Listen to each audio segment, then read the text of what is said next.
যারা ঘরে বসে থাকেন না, যারা বুলেটের সামনে দাঁড়িয়ে গিয়েছে, আমি ব্যক্তিগতভাবে ভোলার সন্তান হিসেবে গর্বিত। কারণ এই ভোলা হচ্ছে এই জুলাই অভ্যুত্থানের অন্যতম স্টেক হোল্ডার, 50 জন শহীদ একক জেলা হিসেবে, যেটা অনেক বিভাগেও নেই। এই জুলাই অভ্যুত্থান আমাদের জন্য অত্যন্ত গুরুত্বপূর্ণ ছিল, এটা আমাদের করতেই হতো। কারণ আমাদের দেশ যদি আমাদেরকে বাঁচাতে হয়, এই জুলাই অভ্যুত্থান আমাদের করা বাধ্যতামূলক ছিল। হয়তো এই জুলাই না হলে আরেকটা আন্দোলন হতো, কিন্তু এই ফ্যাসিবাদকে উৎখাত করা আমাদের জন্য প্রয়োজনীয় ছিল।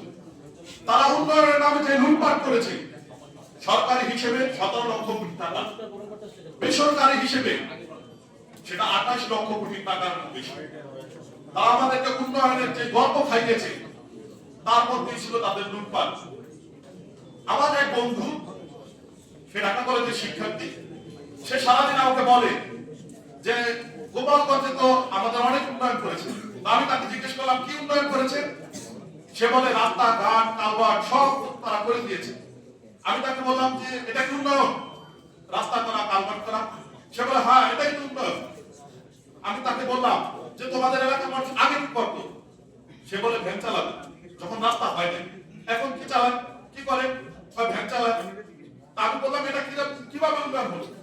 আগে কাঁচা রাস্তা দিয়ে ভ্যান চালাতো, এখন পাকা রাস্তা দিয়ে ভ্যান চালায়। ভ্যানই তো চালায়,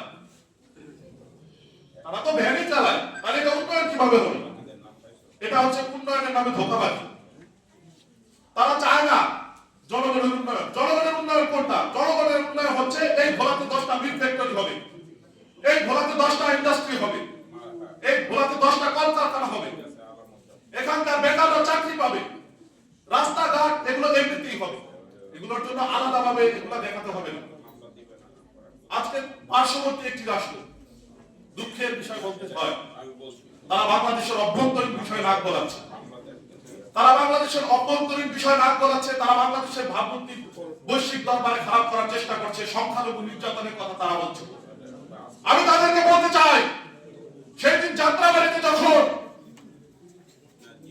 বিএনপির একজন নেতা গয়েশ্বরচন্দ্র রায়কে পিটিয়ে রক্তাক্ত করেছিল, সেও তো হিন্দু ছিল, তখন তাদের এই সংখ্যালঘু নির্যাতনের গুজব কোথায় ছিল? যখন বিশ্বজিৎকে সেই ছাত্রলীগের সন্ত্রাসীরা যশোরের সামনে নির্মমভাবে কুপিয়ে হত্যা করেছিল, তখন তাদের সেই সংখ্যালঘু যে ভালোবাসা সেটা কোথায় ছিল? যখন স্বর্ণাদেশকে সীমান্তে 2 দিন ধরে ফেলে রাখা হয়েছিল, নির্মমভাবে হত্যা করেছে করে, তখন তারা কোথায় ছিল? আজকে তারা যে সংখ্যালঘু প্রেম দেখাচ্ছে, সেটা কি সংখ্যালঘু প্রেম? সেটা অবশ্যই বাংলাদেশকে নিয়ে একটি নোংরা রাজনীতি, বিভাজনের রাজনীতি। আমরা এই বিভাজনের রাজনীতি চাই না। আমরা এই বাংলাদেশে বৈষম্য বিরোধী ছাত্র আন্দোলন স্পষ্ট করছি, কাউকে বিভাজনের রাজনীতি করতে দেওয়া হবে না। এই বাংলাদেশে আমরা কোনো সংখ্যালঘু বা সংখ্যাগুরু হিসেবে থাকতে চাই না।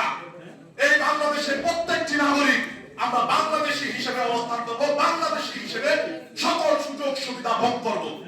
এটাই হচ্ছে আমাদের প্রতিশ্রুতি, জুলাই অভ্যুত্থানের যে কমিটমেন্ট।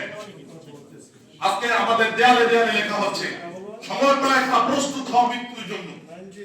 আমি তাদেরকে বলতে চাই, আরে বোকার দল, সমন্বয়ক তো মৃত্যুর জন্য প্রস্তুতি নিয়েছে সেই 1 জুলাইতে। 15 জুলাইয়ের পরেই আমরা জানতাম যে আমরা মৃত্যুর বরণের জন্য প্রস্তুত, আমাদের যে কোনো সময় আমাদেরকে মেরে ফেলা হবে। আপনারা কি প্রস্তুত ছিলেন না? আপনারা কি জানতেন যে আজকে 5 আগস্ট হবে? 5 আগস্টের পরে প্রত্যেকটা জুলাই অভ্যুত্থানের যে নায়ক ছিল, প্রত্যেকে মৃত্যুর জন্য প্রস্তুতি নিয়ে কাঁধে বেঁধে রাস্তায় নেমেছিল। মৃত্যুর ভয় আমরা পাই না, মৃত্যুর ভয় পায় তোমাদের মা, মাদার অফ টেরর, খুনি হাসিনা। তাই তোমাদেরকে রেখে দিয়ে সে দিল্লির দাসী দিল্লিতে পালিয়ে গিয়েছে।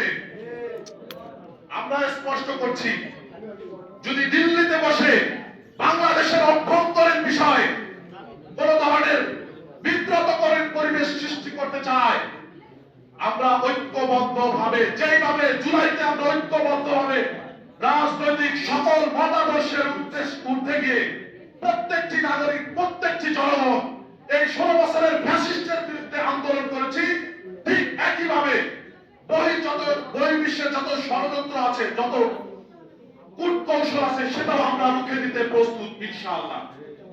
আগামী বাংলাদেশ তারুণ্যের বাংলাদেশ, আগামী বাংলাদেশ এগিয়ে যাওয়ার বাংলাদেশ, আগামী বাংলাদেশ বৈষম্য বিরোধী ছাত্র আন্দোলনের বাংলাদেশ। সবাইকে ধন্যবাদ। আসসালাম।